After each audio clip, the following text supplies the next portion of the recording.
Mesdames et messieurs, et bienvenue à vous dans votre émission Ma famille, ma vie. Je suis ravie de vous retrouver comme à chaque fois. Aujourd'hui, on est le mercredi, voilà, le mercredi 18 décembre 2024. On est en direct de 10h30 jusqu'à 11h30. Et aujourd'hui, nous parlons de langage. Hier, vous avez découvert ou redécouvert les troubles 10 avec Marie Moussaïd et ses invités, où les mots s'en mêlent, on va dire. Mais aujourd'hui, c'est d'autres mots, si on veut, c'est une autre façon de parler, c'est un langage universel que tout le monde utilise, c'est les gestes. Aujourd'hui, on va décrypter les gestes et comprendre ces gestes. Le thème du jour est le suivant, langage du corps, ces gestes qui nous trahissent. En tout cas, si vous voulez nous appeler, vous pouvez le faire dès maintenant. Laissez vos questions, vos témoignages ou même laissez votre numéro de téléphone et on vous rappelle pour le débat tout à l'heure. Le numéro s'inscrit, c'est le 021 23 98 91, le 021 23 98 91. Mais avant cela, nous allons commencer bien sûr en beauté comme à chaque fois avec les filles. Bonjour Lina. Bonjour Monia, comment vas-tu? Très bien, merci et toi? Ça va, franchement, ça va. Alors, Lina Daramchi pour la rubrique Vitalité et bien-être. Vitalité et bien-être. Et avec toi, qu'est-ce que nous allons voir aujourd'hui? Aujourd'hui, nous allons voir le pouvoir intemporel des gestes. Voilà. On va voyager un petit peu aujourd'hui. À travers les gestes. Les gestes, l'histoire, la culture et l'art. Ah ben, très bien. Et avec nous aussi, docteur Widad Agabi, bonjour. Bonjour, bonjour Lina, bonjour à nos chers téléspectateurs. Ça va? Ça va, merci. Et toi? Ça va, très bien. Mais avec toi, un autre sujet. Je pense que tout le monde en a souffert au moins une fois dans sa vie. Oui. On va parler des boutons de fièvre ou herpès labial. Exactement. C'est pas très agréable d'en avoir un, que ce soit en été ou en hiver. C'est désagréable en tout cas. C'est pas esthétique. Voilà, très bien. Mais avant cela, je vais vous parler d'autre chose dans l'info du jour. Ils sont là, ils sont de retour. Nous allons parler des poux, tout simplement. Et c'est dans l'info du jour et c'est tout de suite.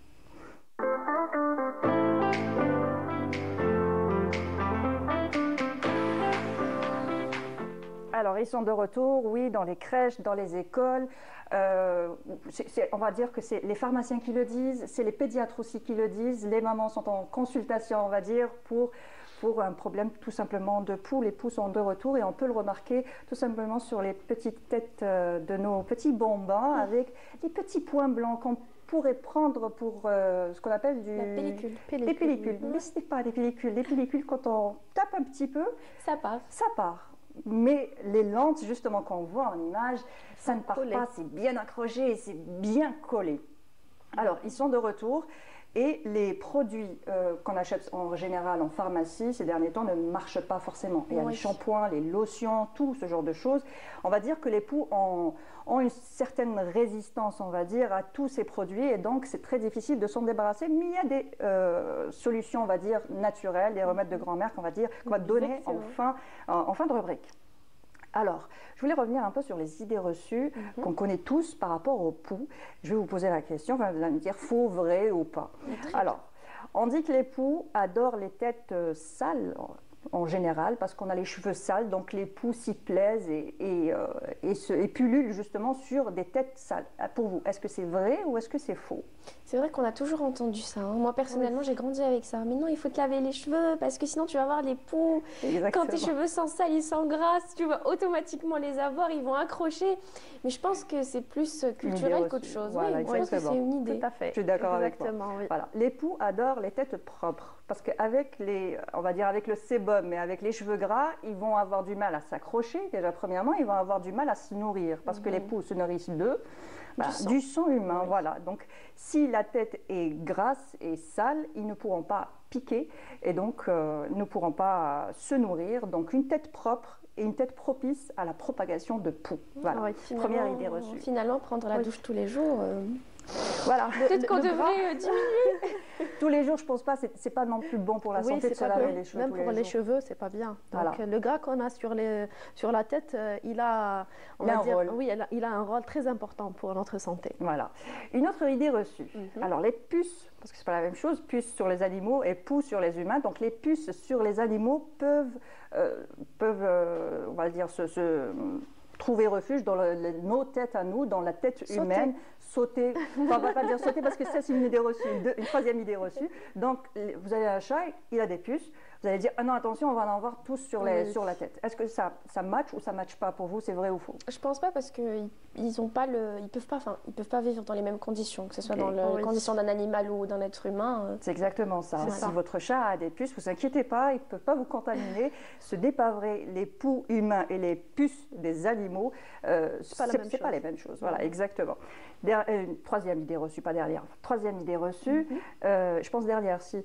Les poux sautent. Est-ce qu'ils sautent réellement? Parce qu'on a toujours entendu ça, ne t'approche pas, il va sauter, ainsi de suite. Oui. Est-ce que ça saute ou pas un pou? Est-ce qu'il a une cape magique? C'est un super-héros. Exactement. Alors les poux, justement, ne sautent pas. Ils ne peuvent pas sauter, ils se déplacent. On va dire, si on partage le même oreiller, si on partage le même bonnet, mais c'est ce qui se passe, par exemple, à la crèche ou à l'école, soit quand on accroche nos bonnets, on va dire, les bonnets sur les portants, tout simplement. Tous les élèves accrochent un bonnet sur un autre, donc le pou va voyager d'un manteau à un autre, d'un bonnet à un autre. Les petites copines, on va leur passer, ma copine, je lui ai passé mon bonnet, et ma copine m'a passé son bonnet. Donc du coup, ils vont rester dans les bonnets, ils vont se partager. Les puces, c'est comme ça et ça ne saute pas. S'il y a une dernière idée reçue. Voilà. Les poux peuvent vivre en dehors de la tête humaine. Comme quand on nous disait, il faut changer les têtes d'oreiller parce que sinon les poux vont s'accrocher. Exactement. Aussi, voilà. les peines, voilà, les peines, ça, il ne faut pas partager les peines. C'est ça. Bon, en 5 minutes, oui. Si on passe le peigne sur une tête infestée et on passe tout de suite le peigne sur une tête qui n'est pas infestée, c'est clair qu'on peut déplacer un pou d'une tête à l'autre. Mais pour vivre longtemps sur une tête d'oreiller, sur un bonnet ou autre, ils n'ont pas les conditions nécessaires. Oui, exactement, parce qu'ils ne peuvent pas se nourrir et ils se nourrissent de quoi? Comme je l'ai dit tout à l'heure, de sang humain. Donc, ce n'est pas vrai. Maintenant, vous allez me dire, mais comment on va les combattre? Parce que les shampoings ne fonctionnent pas toujours, les lotions non plus. Tout simplement les étouffer. On va les étouffer, on va prendre nos affaires, on va prendre les affaires des petits, le bonnet, le manteau, ainsi de suite. On va les mettre dans un sac plastique et on va le laisser de côté, étouffer pendant le week-end. C'est le week-end, c'est les vacances, c'est le moment de le faire. Donc, on va les étouffer parce qu'ils n'auront pas de quoi se nourrir et à ce moment-là, ils vont décéder. Et après, il faudra laver tout ça à la machine ou tout simplement les étouffer sur la tête. Vous avez la vaseline, vous avez la mayonnaise. Apparemment, c'est bon pour les cheveux. Donc, vous avez de la mayonnaise, donc un corps gras. Vous avez de la margarine, vous avez de l'huile de coco, tout ce qui est bien gras, de l'huile d'olive sinon. Donc, vous mettez tout cela sur la tête de votre petit enfant. Faites-le pour vous aussi parce que c'est contagieux. Si vous avez l'habitude de faire des câlins à vos enfants, vous pourrez en avoir, même si vous n'en rendez pas tout de suite compte. Donc, on met cette mixture sur la tête, on met un bon petit papier film sur la tête, on laisse ça reposer pendant 4 heures. Après cela, on rince, bien sûr, on lave, on rince, et puis après, c'est le supplice de la karata, le supplice de peigne vraiment fin qui fait vraiment mal. C'est surtout pour enlever les lentes, voilà, on le voit en image. Je pense qu'on est tous passés par là. Donc le supplice de la karata, on karatte tout ça, et puis après, pour les lentes récalcitrantes, pour ce qui reste collé sur les cheveux, une seule astuce, le lisseur. Vous passez un coup de lisseur, ça va tout simplement, la chaleur, ça va les brûler, on va dire les cramer, et elles vont tomber automatiquement, passer un coup de peigne, et puis voilà. Et vous êtes débarrassé des poux. Merci pour la solution. C'est une solution qui marche à prouver et tout, tester et prouver, voilà, exactement. Donc voilà pour les poux, c'est la période des vacances, c'est le moment d'essayer de vous débarrasser des poux, et puis c'est la période des vacances, au moins il y a une distanciation avec les autres. Même les crèches doivent faire justement les crèches, voilà. Voilà, exactement. On a fini avec les poux, on va passer à un autre truc assez pénible aussi, voilà, le bouton de fièvre. C'est dans la vie de l'expert et c'est tout de suite.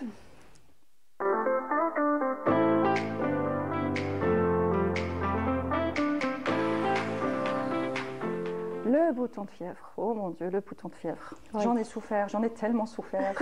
Je pense qu'on en a tous eu au moins une fois dans la vie, voilà. Alors, d'où il vient ce bouton de fièvre? Qu'est-ce qui fait qu'on a des boutons de fièvre? Est-ce qu'on est tous on a tous ce problème-là de bouton de fièvre ou pas? Exactement. Alors, le bouton de fièvre ou ce qu'on appelle, nous, en médecine, l'herpès labial.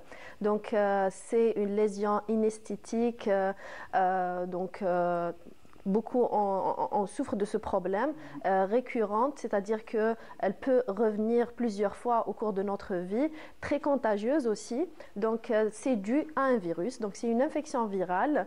C'est des lésions cutanées qui vont apparaître suite à l'infection ou au contact avec ce virus, qui est le virus donc simplex ou simplex virus, herpès simplex virus. Voilà. Donc, il existe deux types. Le type 1, c'est lui qui est responsable de l'herpès labial parce que le type 2, il donne l'herpès génital. D'accord. Voilà. C'est pas la même chose. C'est pas la même chose. Donc, dû à deux types d'herpès différents. Voilà. Généralement, la contamination se fait contact entre humains. Donc, c'est comme on a l'habitude on a toujours dit qu'il ne faut pas embrasser quelqu'un quand on a un bouton de fièvre, donc surtout les enfants, parce que c'est ça le problème. Et quand on rencontre pour la première fois ce virus, donc c'est la primo-infection, ça peut passer inaperçu et être asymptomatique. Ce virus, il va rentrer dans notre organisme, dans notre corps, et notre système immunitaire, bien sûr, il va faire son travail. Ce virus, il va rester, il va dormir. Voilà, il va dormir dans notre corps quelque temps. Et dès qu'on passe par une période de fatigue, de stress, par exemple, on a une infection, une grippe par exemple, avec une fièvre, ou aussi un coup de soleil suite à des ultraviolets aussi, la période de menstruation chez les femmes. Donc, ce sont les situations où notre immunité... C'est pas beau, c'est vraiment pas disgracieux, vraiment disgracieux. Oui, voilà. Donc, c'est une période où l'immunité de l'être humain, elle va baisser parce qu'il y a une balance entre le virus et le système immunitaire. Dès que le système immunitaire, il baisse, eh ben, le virus, il va prendre le dessus. Et donc, on aura cette herpès labiale. Les symptômes commencent généralement par des petits picotements, brûlures aussi. Ceux qui n'ont pas eu auparavant, ils ne vont pas comprendre ce qui se passe. Et au bout de quelques jours, on aura ces lésions cutanées. Ce sont de petites bulles ou de petites cloques remplies d'un liquide qui contient le virus. D'accord. Il ne faut surtout pas gratter. Pas du tout. Donc, pas gratter, pas percer les petites bulles, parce que si on va percer, on va déjà... Oui, donc ça va libérer le virus et on va encore contaminer, mais aussi on va contaminer la lésion par des bactéries qui vivent au niveau de notre peau. C'est le staphylocoque. Donc, c'est des bactéries, on va avoir l'infection virale, mais aussi la surinfection bactérienne. Voilà, donc c'est un bon cocktail, quoi. C'est ça, exactement. Donc, en général, ça peut durer quelques jours pour certains et ça peut durer plus d'une semaine, voire 15 jours pour d'autres personnes. C'est le fait de gratter seulement ou c'est parce que l'immunité est en baisse ou Alors, la durée de l'infection diffère d'une personne à une autre parce que, justement, c'est toujours en rapport avec notre système immunitaire. On n'a pas tous le même, on va dire, la même force du système immunitaire. Et si on passe par une période où on est surmené, par exemple, par rapport à une autre personne qui a, on va dire, une immunité meilleure que la nôtre, elle pourra mieux combattre ce virus et on aura une durée plus courte de symptômes. Voilà. Alors, on dit qu'il ne faut pas embrasser les bébés. Parce qu'on a tendance à, dès qu'on voit un petit bébé, on pince les joues et on fait des bisous et on adore ça. Bon, les mamans savent très bien qu'on n'aime pas ça, nous les mamans, parce que dès que quelqu'un veut faire un bisou, oui, non, il dort, ne le dérangez pas. On a toujours peur de ces infections, des microbes et pas mal de choses. Donc, il peut être dangereux pour un bébé, ce virus. Oui, exactement. Donc, éviter parce que ça peut être très grave pour un bébé. Il n'a pas encore le système immunitaire costaud qu'on a. Donc, ce n'est pas le moment pour encore lui donner des virus, lui laisser le temps justement de travailler son système immunitaire au fur et à mesure avec tout ce qui est allaitement, alimentation.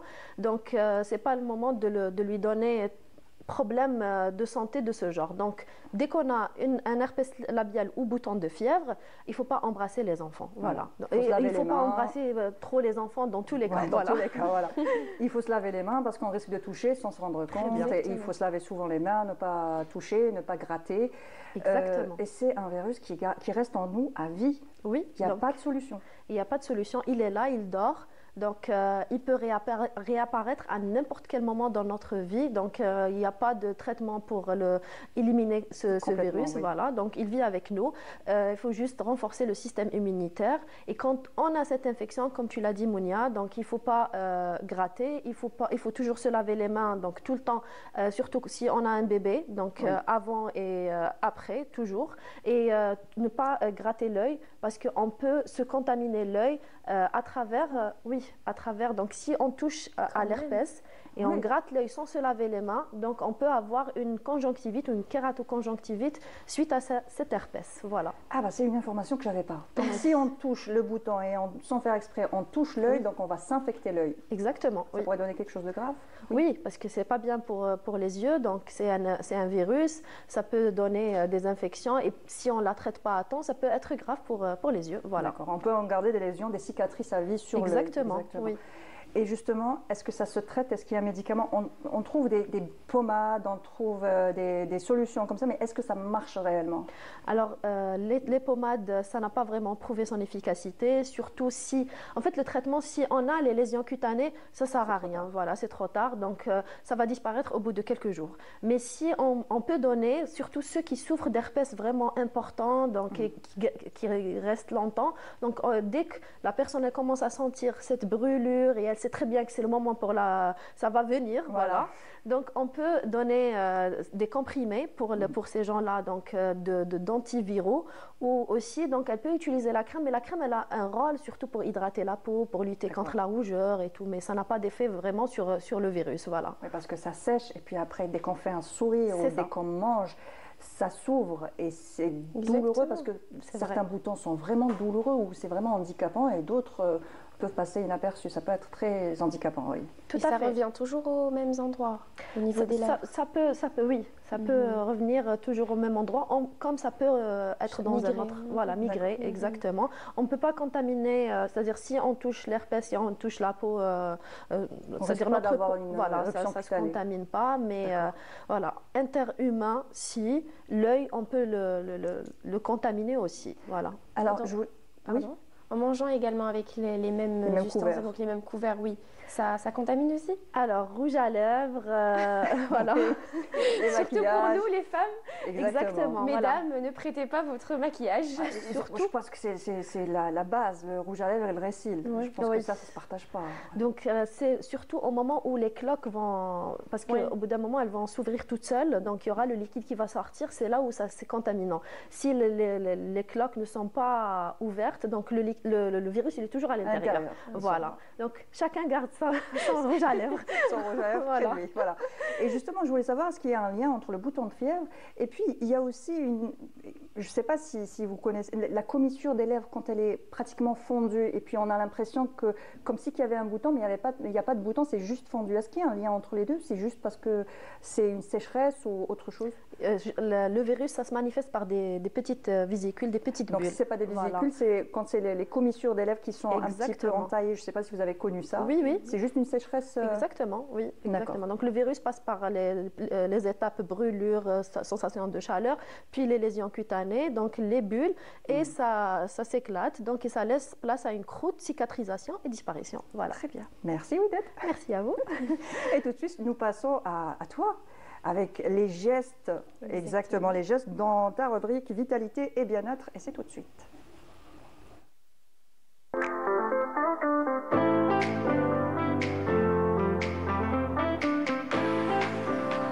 Alors Léna, dis-nous tout. Alors aujourd'hui, je vais vous raconter le pouvoir intemporel des gestes.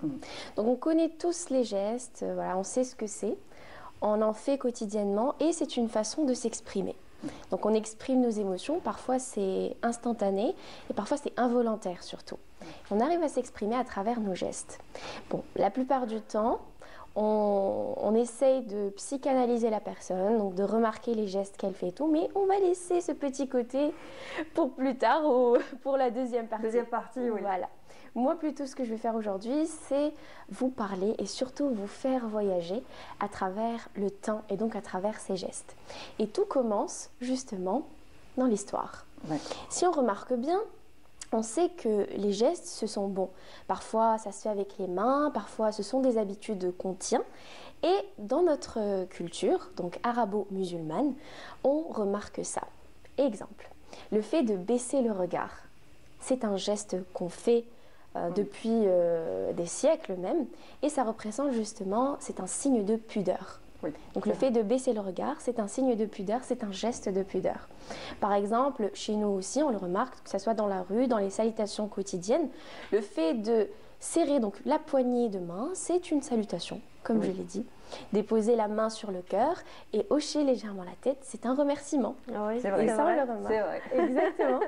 Par exemple, le fait de déposer une main sur l'épaule de quelqu'un, c'est réconfortant. Oui. Donc, on réconforte quelqu'un en déposant notre main sur son épaule, signe donc de soutien émotionnel, qu'on est là, qu'on vous soutient, qu'on vous écoute. Ça peut avoir d'autres... Oui, exactement. J'étais à l'œil, toi. Ça peut être ça aussi. Bah, tout dépend du contexte, parce qu'il faut Absolument. aussi décrire le contexte dans lequel on est. Oui, oui, mais exactement. ça peut être aussi bienveillant. Je suis là, ne t'inquiète pas. Oui, Voilà. c'est surtout pour quand ça vient avec des petites caresses Voilà. en même temps. Donc Oui, on voilà. touche C'est vrai. voilà, on touche l'épaule et on caresse en même temps. Ne t'inquiète pas, je suis là pour toi. C'est vrai. Et tout ça, ça raconte en fait une histoire. Et je vais illustrer tout ça d'exemples. Par exemple, on le remarque aussi lorsqu'on prie. Le fait de lever nos deux mains donc vers le ciel, c'est un signe donc de foi. C'est un Exactement. geste de foi qu'on fait et c'est un rapport avec la culture parce que finalement, ça ne change pas notre prière et ça ne change pas le rendu de cette prière, mais c'est justement notre culture qui nous a appris cela, Exactement. donc lever les mains vers le ciel. Par exemple aussi dans notre histoire, Lalla Fatma Sommer, donc durant la période coloniale, ce qu'elle faisait, c'est qu'à chaque discours où elle rassemblait le maximum de personnes, en fait, elle levait les mains vers le ciel et c'est à partir de ce moment-là qu'on a pris justement ce geste comme foi et détermination. On a également un autre exemple, Nelson Mandela, après sa sortie de prison en 1990, avec le geste qu'il a fait donc en levant le poing en l'air, et c'est ce qui a vraiment bouleversé le monde et c'est devenu un signe de courage, de bravoure et surtout de foi également, car il a redonné espoir. Oui. Également Luther King, lorsqu'il a généralement, il ouvrait ses bras comme pour accueillir, donc c'était comme une invitation.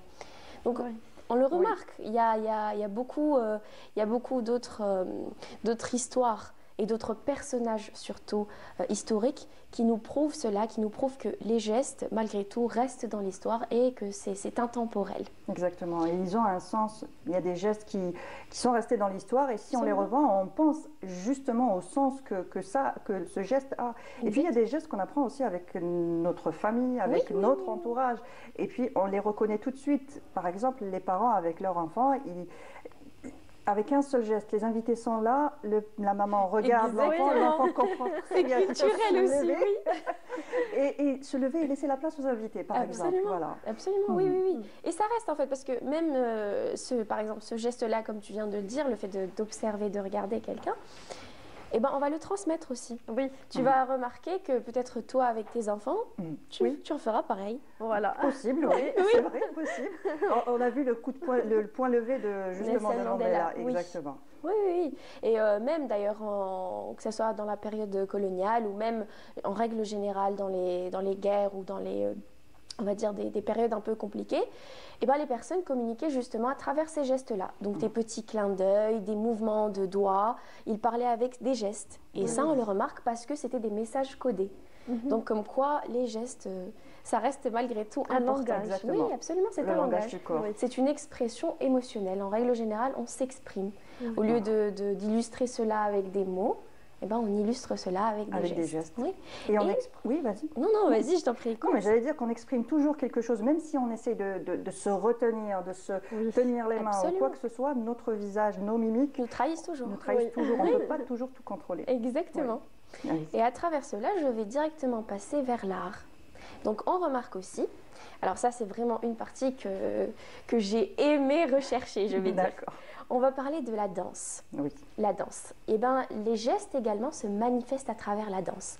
Et c'en est même la beauté. Ça fait ressortir justement la beauté de ces gestes-là.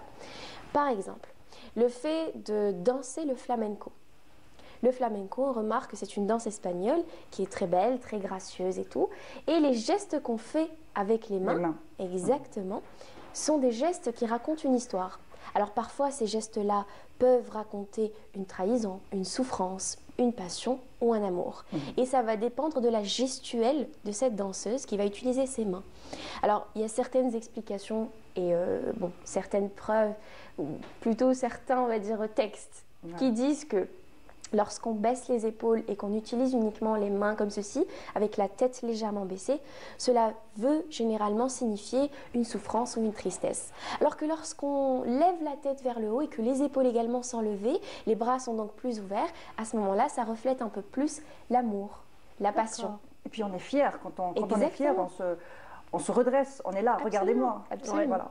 Et pas que, on ne retrouve pas ça seulement chez les Espagnols, mais nous avons ça aussi chez nous, les Algériens. Alors chez nous, c'est un peu plus différent. Nous avons plusieurs danses et toutes les danses racontent des histoires.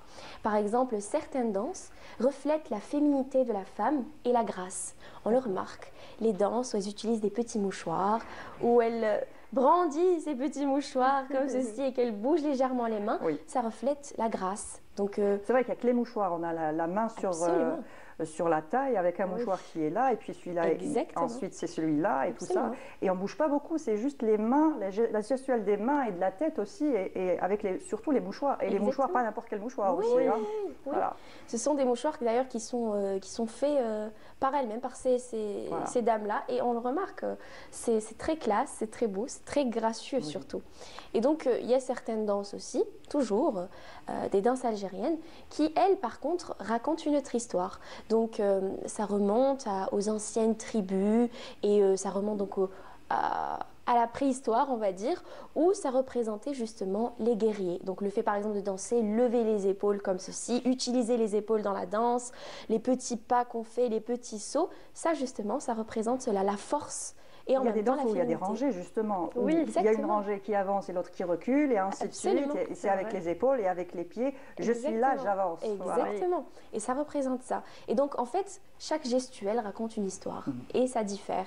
On remarque que ça peut aller donc, de la féminité et de la grâce, comme ça peut les combiner les deux, comme ça peut représenter également une force. Donc, une force qu'on montre, une fierté surtout. Le fait de danser en règle générale, ça représente une fierté pour ces personnes-là et pour leur culture et leur tradition qu'elles perpétuent avec le temps. Exactement. Voilà. Il faut continuer justement et apprendre ces danses à nos petits-enfants. C'est vrai qu'avant, il y avait beaucoup de mariages et on partait beaucoup au mariage. Ces derniers temps, on y va, d'accord, mais c'est plus restreint. Les enfants ne sont pas forcément admis, c'est vrai. Et puis, le fait de transmettre justement cette culture de la danse, parce que chaque chanson, dans les mariages en général, on passe par toutes les régions. On commence par la région du mari, la région de la mariée, la région pour les Algérois, Alger aussi. On passe par toutes ces régions-là parce que aussi il y a les tenues, il y a les toilettes. Exactement. Il y a le défilé avec les toilettes, donc on change de toilette et chaque chanson passe avec sa toilette. Exactement. Et donc, même les enfants apprenaient beaucoup de choses. Donc ils étaient là, les filles surtout étaient émerveillées de voir toutes ces belles robes et puis les danses qui allaient avec, parce qu'à chaque fois c'était « oui maman je veux danser » ou là, c'était ce genre de choses. Donc dès qu'il y avait une chanson, on commençait à danser, puis les petits essayaient de faire les mêmes pas. Et puis ça, on va pas dire que ça se perd, mais ce n'est plus comme avant. Les mariages ne sont plus comme avant. Mais ce serait bien d'y revenir. On est quand même toujours émerveillés. Hein. Moi, personnellement, j'adore. C'est nos traditions et puis les différentes danses que nous avons. C'est magnifique. On a d'avoir plusieurs danses, plusieurs traditions. Donc, franchement, surtout plusieurs tenues également, avec lesquelles on arrive justement à montrer cette culture et cette tradition. Moi, franchement, j'en suis amoureuse en tout cas. Fière même. Exactement. Très fière, exactement. Et par rapport à la gestuelle, justement, est-ce que vous avez déjà vu, bon, on va entamer bientôt le débat, mais avant cela, justement, je voulais revenir avec vous. Est-ce que vous avez déjà vu ces vidéos sur les plateformes où qui te disent, voilà, les 10 postures pour débusquer un monteur, ou ce genre de choses? Oui, on en parlait d'ailleurs tout à l'heure. Voilà.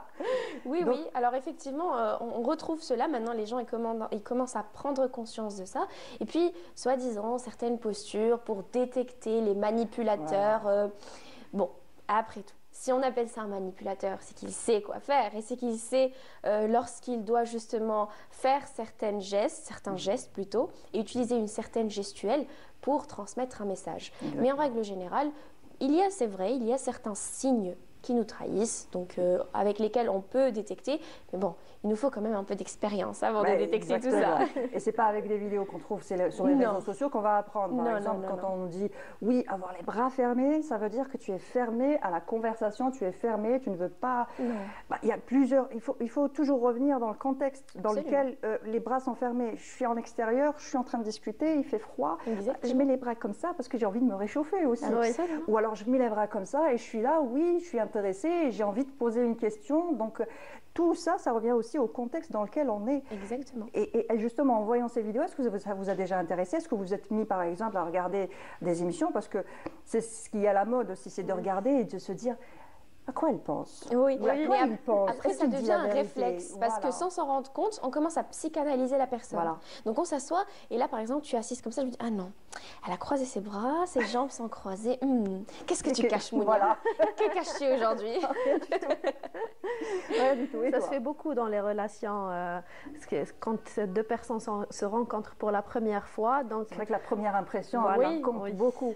Et la première impression, et puis la première fois qu'on rencontre une personne, que ce soit professionnelle ou pas, on n'a pas forcément le temps de parler, donc on n'a pas forcément le temps de connaître la personne. Exactement. Et c'est plutôt l'apparence qui prend le pas sur le contenu, on va dire. Même pour les téléspectateurs, quand ils regardent une émission, ils regardent d'abord le décor, les personnes qui sont assises. Et ensuite, on se concentre.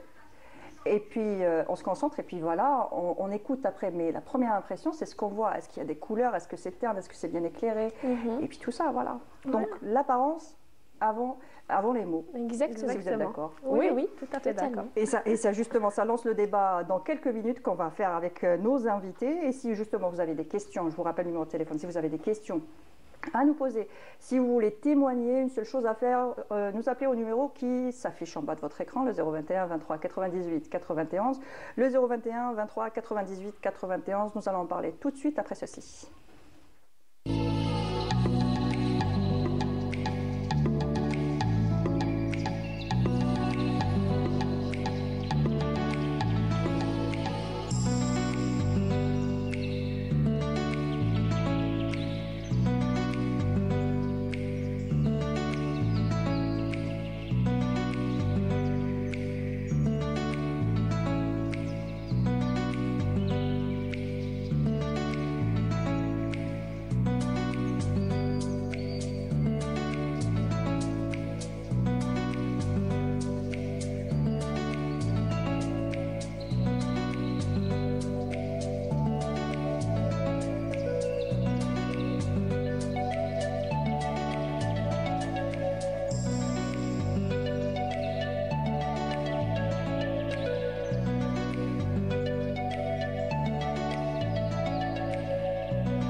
De retour sur le plateau de Ma famille, ma vie. Lina, tu es restée avec nous. C'est très intéressant et ça t'intéresse et tu continues le débat avec nous. Absolument. Et nous avons avec nous Madame Latifa Bouzbit, vous êtes coach de vie. Bonjour et merci d'avoir accepté notre invitation. Bonjour Monia, toujours un grand plaisir. Plaisir comme à chaque fois partagé.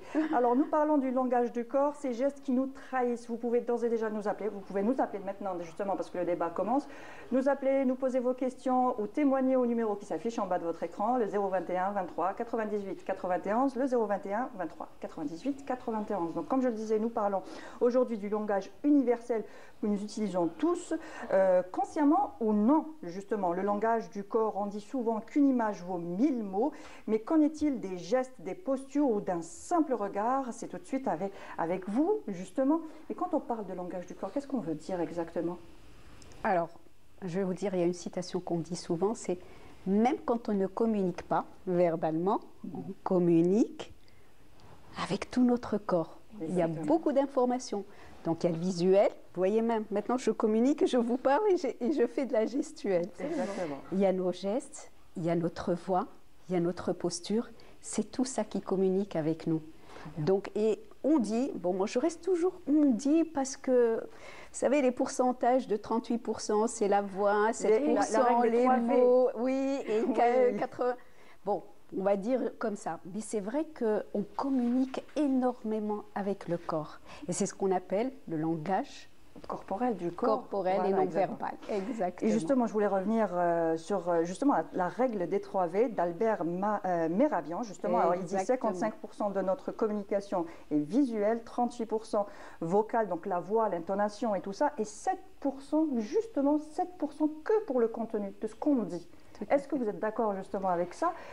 Bon, les pourcentages, moi je dis les pourcentages, il faut faire attention, mais je suis d'accord et c'est vrai, parce que toute l'information, pourquoi? Parce que la pensée, d'abord, elle est inconsciente. Et avant de passer vers le conscient, il y a des secondes qui passent. Et donc, ces secondes qui passent, c'est le corps qui va nous donner l'information plus que les mots. Parce que les mots, on va réfléchir à ce qu'on va dire. Donc, les mots sont conscients. Par contre, toute notre gestuelle, notre façon de regarder, de comment je regarde, est-ce que je pèse les yeux, est-ce que plutôt je suis hautaine, ma voix, l'intonation, le débit, tout ça donne des informations et c'est vrai. Et c'est ça qui va donner plus d'informations que les mots qu'on va dire. Et après, on va en parler. On peut voir des fois des incohérences entre le verbal et le non-verbal. Où on dit une chose et on montre autre chose avec le corps. Car finalement, le corps nous trahit. Les gestes nous trahissent. C'est inconscient, mais eux aussi, ils communiquent. Voilà. Et ce que je vous propose tout de suite, c'est de suivre un reportage de notre journaliste Yasmine Chouir et on revient tout de suite après. Très bien. Ils sont partout, invisibles pour certains, mais bien lisibles pour d'autres. Nos gestes, nos expressions et nos micro-réactions en disent long sur nous. Que ce soit dans un entretien d'embauche, une relation personnelle ou un contexte professionnel, les signes non-verbaux peuvent révéler ce que nous essayons de cacher. Les micro-expressions sont des mouvements très rapides du visage, souvent inconscients. Selon le psychologue Paul Ekman, elles durent moins d'1 seconde et reflètent des émotions universelles comme la joie, la tristesse, la peur ou la colère. Par exemple, un sourire asymétrique peut indiquer un désaccord ou de l'ironie.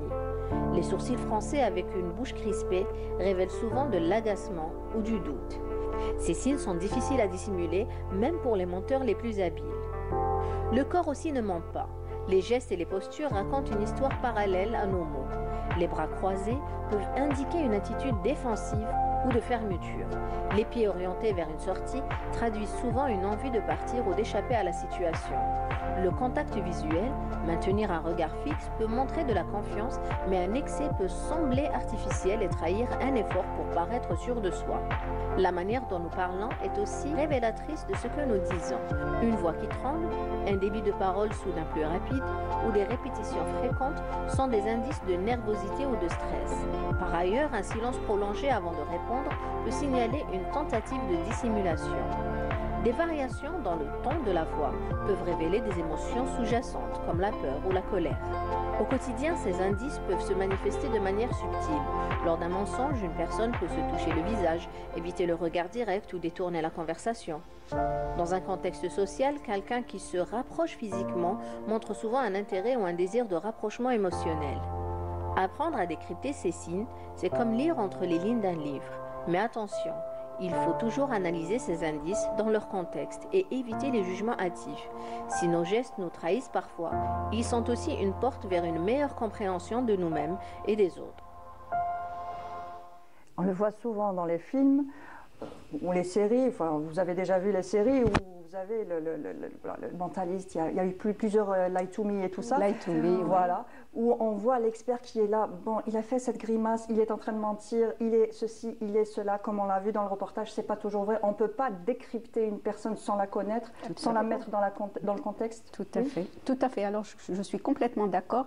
Mérès, comme Paul Ekman d'ailleurs, et le film, la série Lie to Me a été inspiré de ses travaux. Lui, il a fait des travaux sur ce qu'on appelle les mimiques, les expressions faciales. Oui. Mais il est allé vraiment des mimiques très très loin. C'est des fractions de secondes et qui dénotent et qui peuvent en tous les cas ramener la preuve qu'à ce moment-là, il y a eu ça. Peut-être il y a eu un mensonge, peut-être il y a eu une réflexion, peut-être il y a eu... Et c'est vraiment des mimiques de... Voilà, c'est poussé. C'est très poussé. Ça, c'est vrai. Pourquoi? Parce que ça, tout ce qui est sur le visage, c'est universel. Absolument. Et comme vous disiez tout à l'heure, par contre, les gestes, ça peut changer d'une culture à une autre, d'une religion à une autre. Oui. Mais les mimiques, et ces mimiques de fractions de secondes, que vous soyez en Algérie ou en Amazonie, c'est du pareil au même. Et c'est toujours... Qu'est-ce que ça va révéler? Ça va révéler, premièrement, vos pensées, ça va révéler, et qui sont inconscientes, votre état émotionnel et même votre intention première. Tout à l'heure, on parlait d'incohérence entre le verbal et le non-verbal. Des fois, vous dites oui, mais avec votre tête, vous êtes non, absolument. Oui. Des fois, vous dites oui, je suis heureux, alors que vous avez les sourcils froncés. Et vous n'êtes, vous savez, ça peut être un indice quand même pour détecter quelque... Et puis il y a la question de... Bon, je prépare un bon petit plat et j'ai des invités et puis voilà, c'est bon. Ah oui, c'est délicieux. Alors oui, c'est délicieux. À ce moment-là, tu aimerais bien avoir ce talent de détecter. Exactement. Donc il y a des mensonges, on va dire, des mensonges blancs et c'est pas si grave. Mais tout à fait. C'est délicieux, donc c'est pas non, ça veut dire avec la tête qui fait non, voilà. Exactement. Exactement. Ça nous trahit. Mais en fait, ça nous trahit en règle générale lorsque on est pris au dépourvu. Donc, parce que si on a ce petit laps de temps de réflexion, à ce moment-là, on va réfléchir à notre réponse. Et puis même la gestuelle va changer. Parce que si maintenant je suis prise au dépourvu avec une question où, bon, je suis obligée d'y répondre, je n'y ai pas pensé. À ce moment-là, ma gestuelle va me trahir. Donc, je vais faire un petit geste que vous allez peut-être détecter et donc il va refléter justement mon état émotionnel. Mais si toutefois j'ai quelques instants où mon cerveau arrive à réfléchir à la réponse, je peux très bien rester statique et donner une réponse. Donc là également, ça va dépendre du contexte, ça va dépendre de l'état d'esprit de la personne et puis surtout, ça va dépendre de tout ce qui a un rapport avec la situation actuelle, donc l'environnement qui l'entoure. Exactement. Mais on ne peut pas toujours contrôler tout pour les menteurs, par exemple. On ne peut pas toujours contrôler tout parce que ça demande beaucoup de travail, surtout quand on sait que ces gestes-là vont nous trahir. Donc on va imaginer comment faire des gestes qui ne sont pas nos gestes quand on ment, dire les bons mots. Et on dit qu'un menteur évite le regard. Et en faisant les recherches, j'ai trouvé plusieurs sources qui disaient que le contraire, le bon menteur observe droit dans les yeux. Exactement. Ben non. Quand quelqu'un nous ment, il va nous regarder dans les yeux. Ça dépend. Oui. Alors, il y a les menteurs experts. Exactement. Alors, ceux-là, ils ont manipulateurs fait... professionnels. Manipulateurs, ils ont fait un bon travail, un long travail sur... D'ailleurs, ceux qui jouent du poker, et on appelle ça le poker face. Exactement.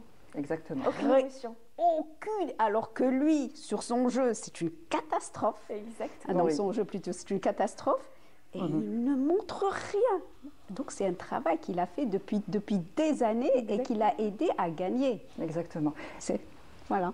Et nous avons avec nous Madame Sabrina Moukaram, qui est psychologue, qui est avec nous par téléphone. Bonjour. Bonjour. Ça va? Vous allez bien? Ça va très bien. Alhamdoulilah. Alors voilà, nous parlons des gestes corporels, des gestes du corps qui nous trahissent en général. Et je voulais vous poser justement cette question. Est-ce que notre posture influence sur nos pensées et notre cerveau? Est-ce que la posture va influencer notre comportement? Ah oui, ça c'est aujourd'hui c'est bien documenté et totalement prouvé. Et je vais juste peut-être on peut faire un petit test. Si je vais vous demander c'est-à-dire avoir la posture du gagnant, redresser le buste avec la tête bien connectée au ciel et de vous dire et souriez et surtout penser à quelque chose de négatif, ben, ça va être très compliqué pour vous d'avoir des pensées négatives. Mais si je vous dis allez, on va courber le dos, on va faire tomber ses épaules et vous demander de penser à quelque chose de positif plutôt, ben, ça sera compliqué. Donc le corps, il exprime tout ce qui se passe dans notre psyché. Très bien. Et justement, il y a aussi cette thérapie, on va dire, du sourire, ou se mettre devant un miroir et sourire, se forcer à sourire pour rester positif. Personnellement, j'ai essayé et ça marche. Donc, on peut, par exemple, commencer la journée avec des gestes comme ça qui vont nous aider à avoir une bonne journée. D'où l'importance, d'ailleurs, dans les thérapies cognitivo-comportementales aujourd'hui, on travaille surtout à partir du corps, même si on travaille sur les pensées, sur les émotions, sur les schémas, on va dire basiques, mais on part toujours du corps et on a aujourd'hui validé, et c'est beaucoup plus facile en tout cas de travailler, c'est-à-dire on va dire des troubles psychiques bien profonds à partir du corps. Donc oui, le corps, quand on lui donne une information de sécurité, de bien-être, quand vous souriez, votre cerveau, il va capter des informations que tout va bien, vous êtes en sécurité, vous vous sentez bien. Donc des fois, il suffit juste d'avoir la présence, de faire ce geste-là pour pouvoir en tout cas hacker, on va dire, un état de déprime ou un état d'anxiété. En tout cas, revenir au corps, lui donner une information sur un état de sécurité peut nous aider à dépasser certaines situations inconfortables. Encore une fois, tout ça, c'est des outils. Bien sûr, ça doit être intégré à une approche holistique, à une vraie compréhension du soi, de qui on est, de ce qu'on veut, de ses besoins. Très bien. Merci à vous. Madame Sabrina Mouqran, vous êtes psychologue, clinicienne. Merci pour votre participation encore une fois. Avec plaisir, Mounia, avec plaisir. Belle journée à tous. Merci. Et vous pouvez vous aussi nous appeler, nous poser vos questions au numéro qui s'affiche en bas de votre écran, le 021 23 98 91, le 021 23 98 91. Alors, j'ai appris qu'il était sain de faire les mêmes gestes que son interlocuteur, le mimer en quelque sorte quand on discute avec quelqu'un, essayer de faire les mêmes gestes. Ça me paraît un petit peu bizarre. On a fait en faisant, ça, voilà, l'effet miroir. Ou la synchronisation, voilà, Ou exactement. la synchronisation. Exactement. Alors, nous, en coaching, par exemple, on commence par la synchronisation pour permettre à la personne qu'on accompagne d'être en confiance. Et quand on parle de synchronisation, ça ne veut pas dire s'il croise les jambes, je suis obligée de croiser les jambes. Non, au contraire, c'est une synchronisation, j'ai presque envie de dire, plutôt inconsciente que consciente. Ça veut dire être, et c'est ce qui nous amène à cette écoute active. Et c'est vrai, c'est ce que vous disiez. Et donc la synchronisation, excusez-moi, ce n'est pas faire les mêmes gestes. Pour moi, en tous les cas, je parle pour ma part. Oui, parce qu'après, on a l'impression de singer l'autre. Exactement. Non, c'est pas ça. Pour moi, c'est être dans une écoute active, dans le sens où j'ai de l'intérêt pour cette personne-là. Et exactement, je montre mon intérêt. Pas par, voilà, comme vous disiez si bien, singer et tout ça. Non, au contraire, avoir de l'intérêt, l'écouter. S'il sourit, je souris aussi. Dans ce sens-là. Donc rendre le sourire quand on sourit, voilà, être dans le même esprit, plutôt que de faire, voilà, tout à fait, vous faites tout à fait, je fais tout à fait pareil. Donc ça, c'est singer, ça, c'est limite se moquer de l'autre et c'est un peu, c'est déstabilisant. De faire la même geste vraiment ça dépend du contexte. C'est ça, encore une fois. Ça dépend, parce que si on est dans un contexte de bien-être et surtout dans un contexte où on veut aider une personne, donc c'est très sain, c'est très bienveillant, on va dire, ce sera systématique aussi. Car mon but premier est de t'aider et de t'apporter clairvoyance. Alors ce que je vais faire, c'est instinctif. Je vais simplement être et utiliser, surtout user de cette même douceur. Et alors que si par exemple mon but est bien au contraire de t'humilier, je vais reprendre tes gestes mais avec un peu de sarcasme, on va dire. D'accord. Donc ce sera un peu plus plus poussés. Les gestes un peu plus poussés. C'est ça, voilà. Voilà, c'est exactement ça. D'accord, très bien. Et d'ailleurs, on l'a vu, je ne sais pas si vous vous rappelez, il y a eu 2 présidents. Il y a un président qui a essayé de faire, il a été coaché, mais il a été très mal coaché. Oui. On lui avait demandé de... Étranger, oui. Oui, je ne sais pas si vous vous rappelez, c'est passé dans les vidéos et il y a eu un truc viral. Et ça a été très mal fait et par l'autre personne, ça a été très mal aussi reçu.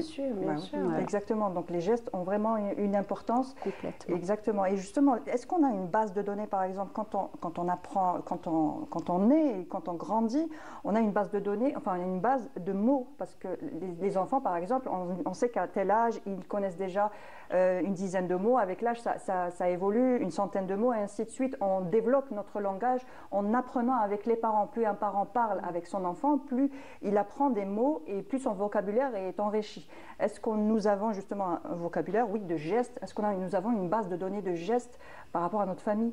Si on a des parents qui nous sont, par exemple, fais-moi un câlin ou fais-moi un câlin, c'est vrai que c'est pas la même chose. Du tout. Du tout. Donc, on a une base de données par rapport aux gestes aussi. Tout à fait. Parce que, comme vous disiez tout à l'heure, et puis l'enfant apprend par mimétisme. Oui. Exactement. Et l'enfant, plus que ça, il apprend inconsciemment. Et comme on disait tout à l'heure, la première information que va recevoir l'enfant, c'est la gestuelle. Exactement. C'est l'expression faciale de ses parents, c'est l'intonation de la voix, c'est absolument. tout ça. Oui. Donc, si lui, il perçoit ça, et il dit « Ah, ils sont bienveillants, il y a de l'amour », c'est bon. Si au contraire, il les perçoit, je parle toujours de perception, parce que voilà, s'il les perçoit d'une façon négative, il dit « Ah non, mon père élève la voix à ce moment-là, donc il est en colère, donc il m'aime pas, donc ceci, cela », c'est vrai. Cette base de données, on l'a déjà dans notre cocon familial.